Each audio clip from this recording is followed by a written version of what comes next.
Welcome to another edition of Telescope Man. Hey, welcome to another edition of Telescope Man. Today we're at another amateur telescope making meeting of the Texas Astronomical Society. This is some of the ATM group that you see in the picture that I'm taking now. It's kind of a neat meeting today. We've got a lot of neat scopes around that I'm going to show you that we're working on, and one of them we're trying to find out see this tube right here? We're not completely sure if this is a Unitron, a 6-inch Unitron. It's been in our closet at our dark site for many years in a nice box, and it does say Unitron on the focuser, but we've heard from some older members that focuser was replaced at some point way back in the past, and it may not in fact be a Unitron. However, it's got a beautiful cell and a beautiful lens on the front of it. It's a brass cell. I'm going to show you that in a little while. But what I want to do today is kind of go around from project to project and kind of show you what we are working on here at the Texas Astronomical Society ATM SIG group, which is meeting today in Wiley, Texas, inside the Teleport Telescope Factory. So Tom No is an old-time member of the club, and he builds the Teleport telescopes that you see here by hand. Okay, Tom's getting ready to retire. I think he told me that he had about 7 more scopes to build, and then he was going to retire. So we're basically setting in the largest telescope manufacturing site in Wiley, Texas, home of the Teleport telescopes. So let me kind of walk around and give you a view of Tom's shop here where he builds these telescopes. And you can see some of the high dollar equipment that he has in here for milling wood from scratch and drilling and cutting metal, etc., etc. See this large work table he's got here, and some of the other stuff. I'll just do a pan of the room just to kind of give you an idea of some of Tom's equipment in here. There's 3 scopes that he's working on right now. Teleports. You can Google teleport and you will see what these scopes are all about. Very unique scope. All handmade using a Zambuto mirror. So very good mirror in here. Let me kind of pull this down and let you look inside one. Wow, that's kind of blow you away there how bright it is, but there it is. Notice how nicely baffled the inside of the tube is with the ribs inside. And of course, this entire scope, need to back up a little bit, telescopes all the way down into the bottom. So after you close it, everything is in a small box in the bottom, okay? Very portable, even in large sizes. Some little unique features. Here's the balancing weights you can see right here. You can add different weights to get balance. And a lot of controls, dew shield controls, etc., etc. on the outside of the scope. Let me see how close I can get here so you can read this panel. Maybe. Okay. So, very neat scope. A little bit expensive, but all handmade and top quality. So, Teleport. You're going to have to get one fast because Tom's retiring. But. So, here we are in front of the supposed Unitron. Sticking up from the bottom there. That's pretty weird. Well, you're seeing. I think the tube on this thing is something like 7 feet long. Yes. Yes. Yeah, you measured it. Glenn, our vice president, measured it. The tube is 7 feet long. It's got this incredible brass lens cell in the front of it. And the glass appears to be pristine. I thought it was kind of strange. That is kind of strange, but that'd be one thing to for the cell, you know, the glass in the cell seems to be pristine. The paint's in fair shape.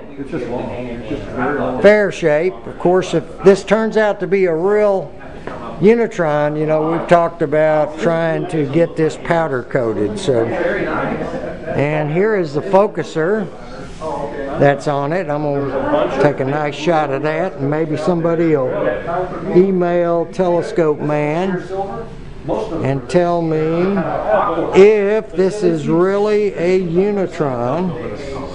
That mirror cell in the front is removable, and you can collimate it. So, tube is 7 feet long, kind of a, gosh, a light bluish color, almost a gray in certain lighting conditions, but basically bluish. All right. Someone mounted a Telrad base on it at one time. Here's the little original finder scope, We have all the pieces except the optical tube itself. which we also have. We have a finder scope that fits these rings. I need that knob for something else, and this knob isn't really going to work. So, Glenn, the focuser, We took it out, we put the Sears focuser in, and the Sears focuser goes right on through.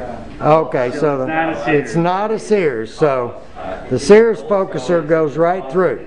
Yep. Sears never made scopes this big either, I don't think. 6 inches.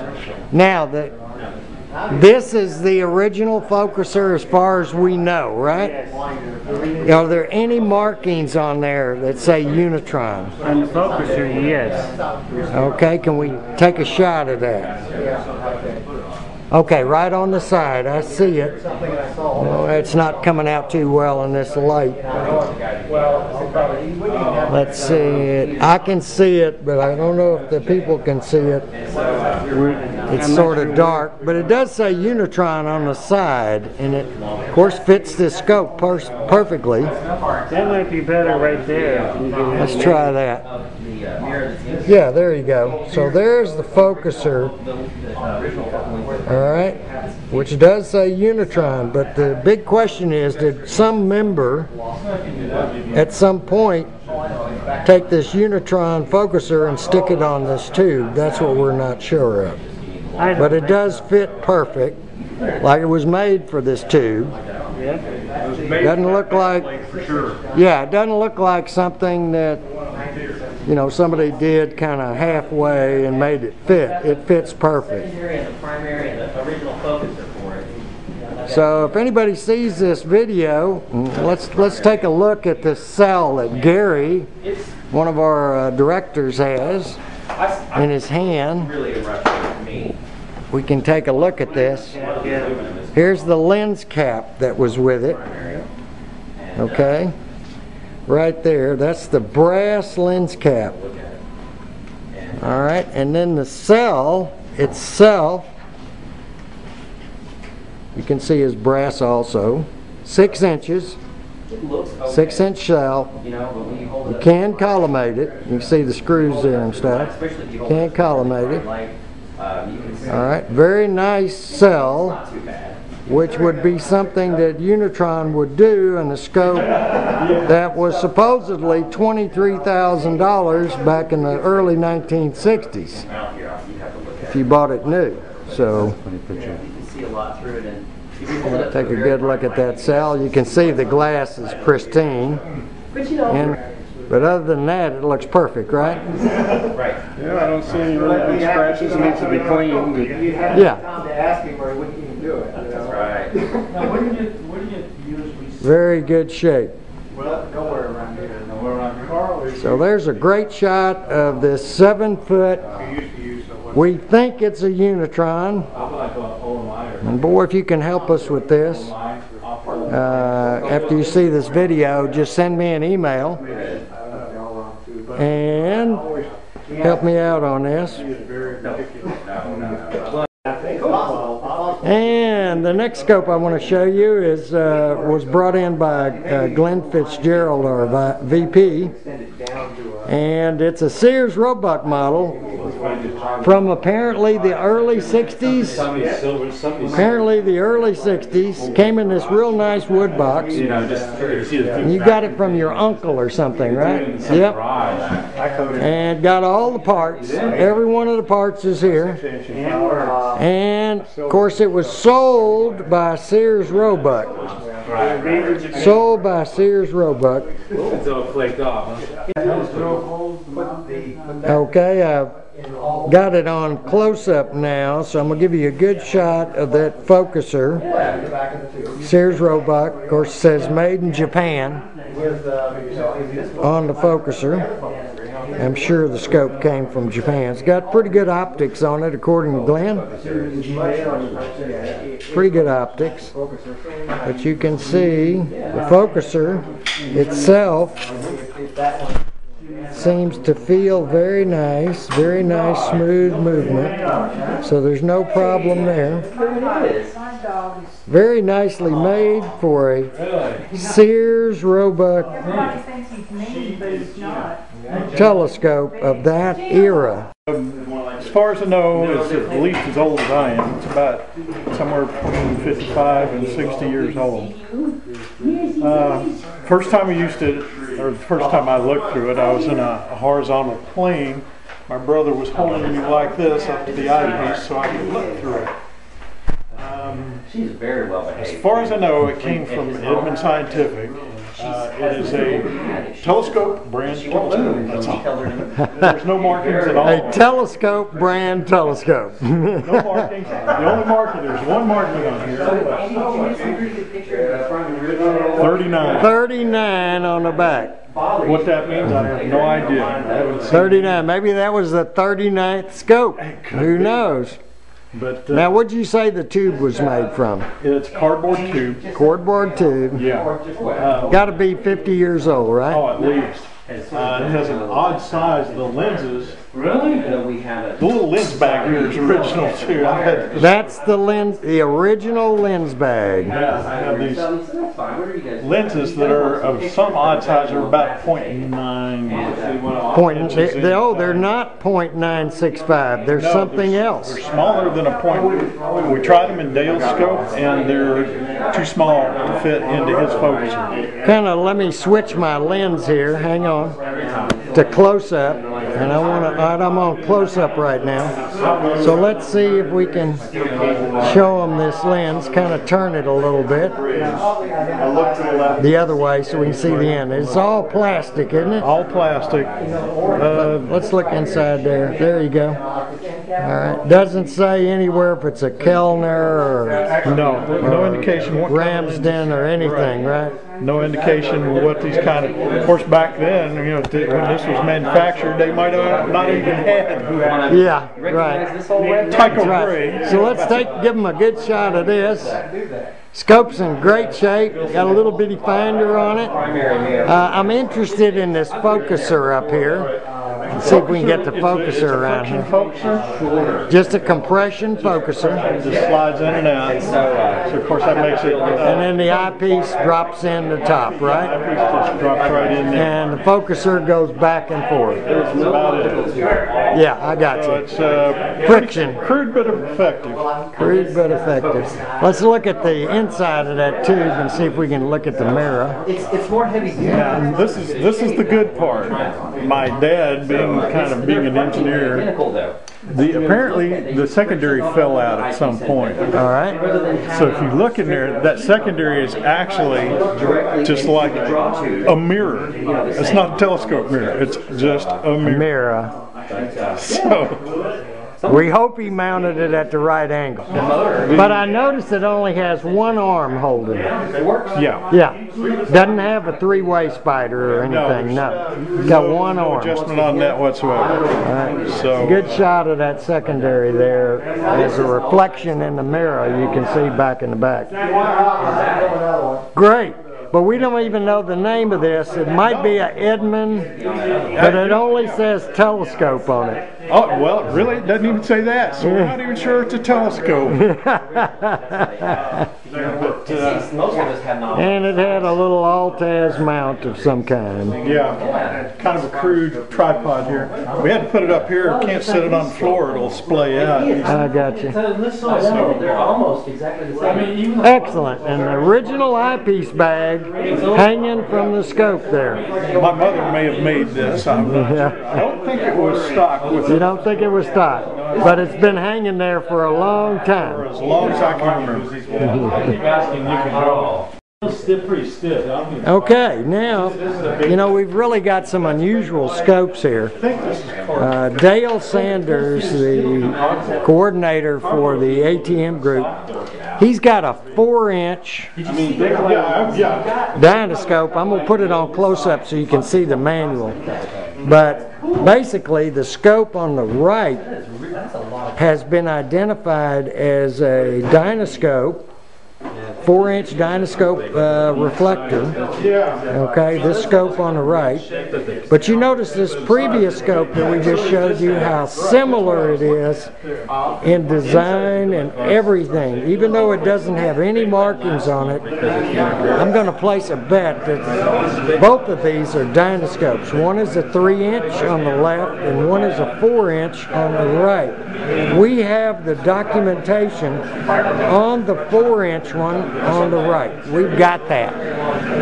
We've got all the documentation. I'm going to show you that next. But these scopes look so much identical that I'm going to say, Telescope Man's going to say, that they are both Dynascopes. Unless somebody was copying Dynascope, you know, almost screw for screw. This has got to be a Dynascope also, just a different model, different year. We think the one on the right is older and the one on the left is actually newer, but still very old.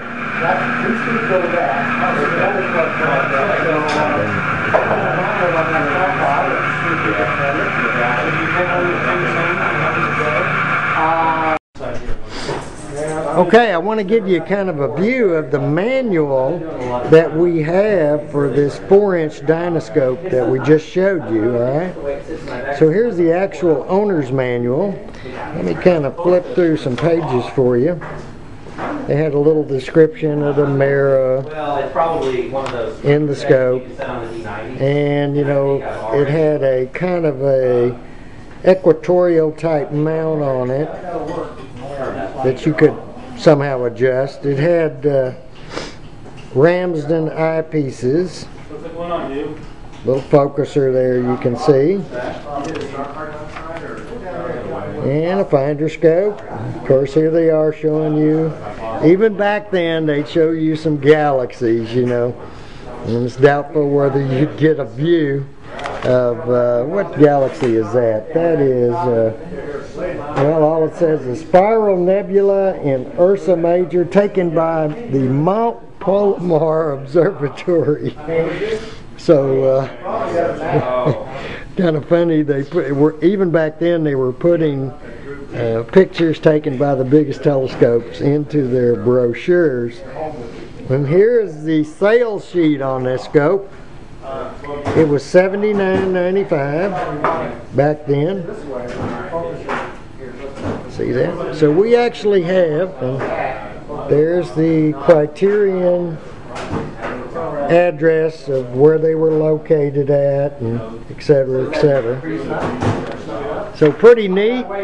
We have the original paperwork on these scopes. This is leftover felt from Original paperwork on these scopes, and there they are again. There's those two scopes. You want to go with right And Telescope Man does believe that the 3-inch one is also a Dynamax, but no way to tell for sure unless one of you good watchers out there or watching the video can tell us for sure that that scope on the left or in the front is a Dynascope also.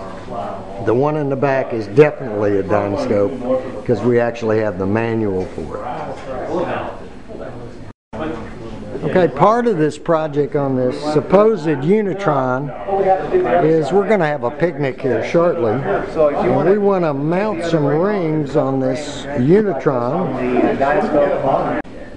So Dale has kindly altered this go-to mount. Got great go-to on it. He's built a little platform on the top to hold that Unitron. Now this gets up.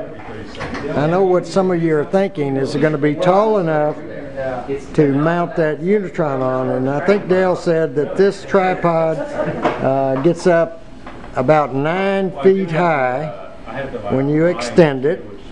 And believe it or not, the tube is very light. It's really not that heavy. So we think if it's properly balanced and way up that high, that it should have some pretty good go-tos, and we'll be able to test this scope out at our picnic in a week or two. So plenty neat stuff happening at the ATM SIG meeting right now as they continue to mount rings on this 7-foot tube that we think is a Unitron. What are we doing? Putting a strap on it? Yeah, we're putting on the gas on the rings. We're putting on a felt strap because the tube is a little too small for the rings. Okay. We'll check it now and see if it's the right diameter. Yeah. If not, we'll put more felt on.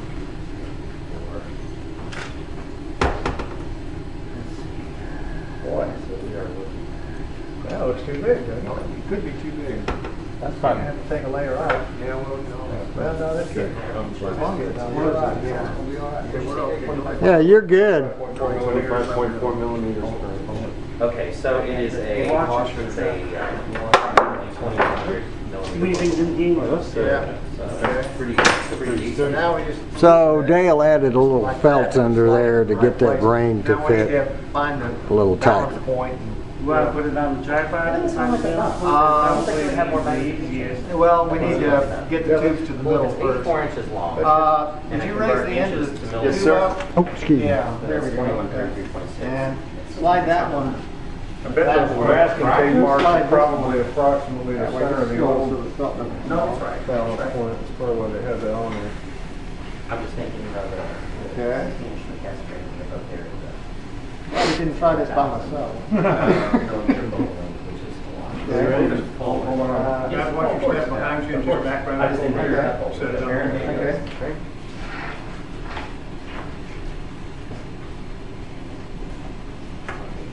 How many people did it take to put on a telescope?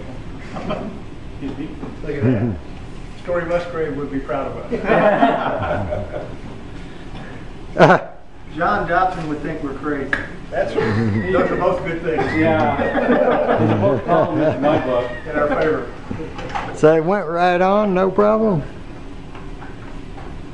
Looks like it went right on that mount. Hang on either end of this thing. Actually, that does look wider than it looked. This is a very nice little go-to mount too. We can get this to work. We'll be able to get some great views, some planetary nebula and planets, of course, because we ought to be able to put quite a bit of magnification on this scope. Go that way. Well, maybe you should try without the cap on it. Yeah, right. Yeah, that's gonna make a Yeah, I forgot about this cap. This The thing cap weighs was- about 30 pounds, yeah. So now it's, man, that's a lid step. I don't make them like that, do Okay. Go ahead and let go. And Let go. Just try it here. Well, that's pretty good. That's pretty good right there. Yeah, still where you go that way. Hey, we're only putting 1.25 in it, so. Yeah. So they're getting a balance point on this scope right now.